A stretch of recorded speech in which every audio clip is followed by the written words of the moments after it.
Salut les parigots, bienvenue cette semaine au programme les 130 ans de l'Olympia. Lola Wesh à l'affiche de son stand-up drag au Théâtre du Marais. Et puis un concert à Argenteuil, c'est parti pour Parigo. Je vous présente Lola Wesh que vous retrouvez au Théâtre du Marais ici dans le 3e arrondissement à Paris dans le stand-up drag. Un titre sobre mais clair. Bonsoir Lola. Bonsoir ou alors coucou. Et sans la perruque, c'est difficile. Ça doit être dur de tenir cette voix pendant tout le spectacle. C'est mon côté ADN Hellfest. Ok, d'accord, ça vient de là. Toi qui connais le mieux Lola Wesh, qui est-elle et qu'est-ce qu'elle t'apporte? Lola, c'est quelqu'un qui est rentré dans ma vie un soir d'after. Oui. Un peu en mode une blague à la con, tu vois. 2014. Ok. Et qui est rentré dans ma vie, qui m'a mis 3 claques sur le regard que j'avais sur le monde. Tu vois, souvent dans la démarche du drag, les drag queens vont souvent dire que leur drag, c'est un prolongement d'eux-mêmes. Moi, c'est vraiment pas du tout ça. Je suis possédé par le personnage. C'est quelqu'un qui fait partie de ma vie, mais que je n'ai jamais croisé. Ton spectacle démarre, tu présentes Max, qui, contrairement à toi, aime les êtres humains. Oui. Qui est ton petit chien. Tu es la French Madonna. J'espère. En quoi tu parles de Mylène Farmer aussi? Dans la communauté gay, ça peut créer des endroits d'inconfort, d'avoir un peu des icônes. Et entre gays, c'est pas forcément très bien vu d'être fan de Mylène ou Madonna. Ça fait trop aider. Et j'aime bien justement en jouer et accentuer le truc.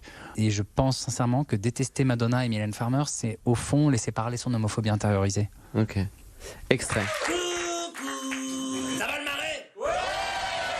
Pour les personnes qui ne me connaissent pas, je m'appelle Lola Wesh, Lola avec 2 L pour mieux décoller. Alors ce soir, je me suis dit que j'allais vous parler de moi, mon œuvre, mon ego, ma santé mentale. Paul Furieuse, Mylène Farmer. Quand j'avais 10 ans, je mettais les talons de ma mère. Je suis une catin. Tu y parles de ton enfance et du coup ça te permet aussi de parler de prévention, de tes parents qui t'ont dit ne ramène pas le sida à la maison. C'est pas mes parents, mais c'est quelqu'un de très proche de ma famille qui m'a dit ne ramène pas le sida à la maison. Et à 15 ans, ça heurte. Et puis à cette époque-là, moi, dans le cinéma, les seules références que j'avais de gays, c'était des mecs dépressifs, malades du sida, qui mouraient du sida. Donc il y avait quelque chose d'hyper misérable autour du fait d'être gay. Et être gay, c'était forcément être hypersexuel. Et être hypersexuel, c'était forcément mal. Donc il y a beaucoup trop d'éléments comme ça qui font que quand on est un ado qui n'est pas hétéro, on se construit avec difficulté et en se mettant en danger, en fait, je pense. Le drag, moi la première fois que j'ai rencontré le drag dans ma vie, ça devait être en boîte, cabaret, sur scène. Tu le dis dans ton spectacle aussi plus récemment à la télé. Toi, l'humour, qu'est-ce que ça a fait d'en arriver là et d'arriver à monter un spectacle en 2023? C'est un peu tard peut-être. Je sais pas. Quel est le sentiment? Je me suis jamais posé.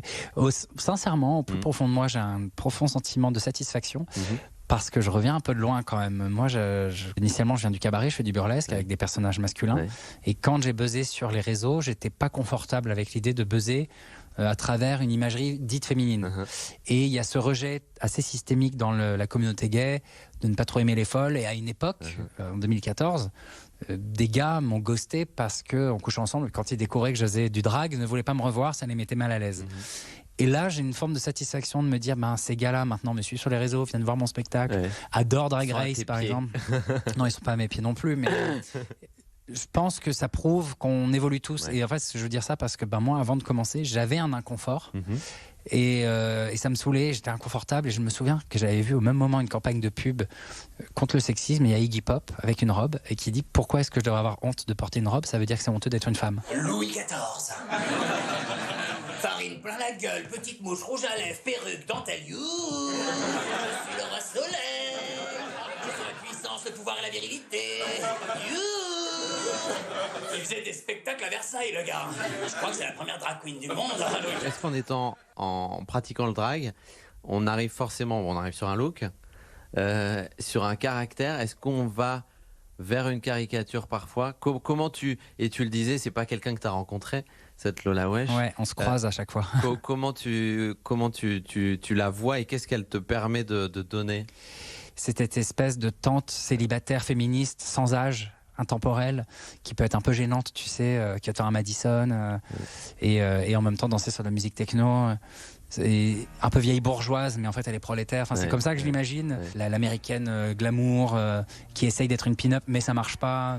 fait. Très bien. Lola Wesh, le stand-up drag, c'est au Théâtre du Marais. Pour finir, je peux te demander de rechanger ta voix et de nous chantonner du Mylène. Tout est chaos. Avec moi. À côté, tous idéaux des mots abîmés. Je m'arrête là. Magnifique, merci. Lola Wesh, allez la voir au Théâtre du Marais. À présent, je voulais vous présenter un objet qui se consomme comme un gâteau. Mieux encore, il se dévore encore et encore, sans modération. Un objet unique pour célébrer un endroit mythique, un anniversaire, les 130 ans de l'Olympia. Bonjour Laurent. Bonjour. Dans cet ouvrage, des photos, des témoignages, sachant qu'on peut revenir sur le tout début de l'Olympia, ça a démarré en 1893, était érigé ici, en lieu et place, des montagnes russes. Des montagnes russes en bois, et on doit ce projet à un monsieur incroyable, un héros de cinéma, c'est monsieur Joseph Höller, qui aura non seulement contribué à la naissance de l'Olympia, mais également le Moulin Rouge. Le nombre d'artistes ici qui se sont produits, est-ce qu'on a une idée de ça?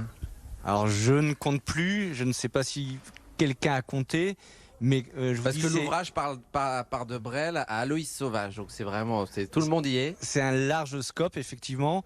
On doit accueillir actuellement environ 200 artistes différents chaque année. Et si on se dit que c'était à peu près le chemin depuis 70 ans. Ça démarre par Brel, en peignoir, qui est venu saluer la foule à la fin de son concert. Effectivement, c'est un des moments forts aussi de l'histoire de l'Olympia, c'est les adieux à la scène du Grand Jacques. En 66, adieu à la scène, une dizaine de rappels, il revient en peignoir et on a tous en tête cette image mythique.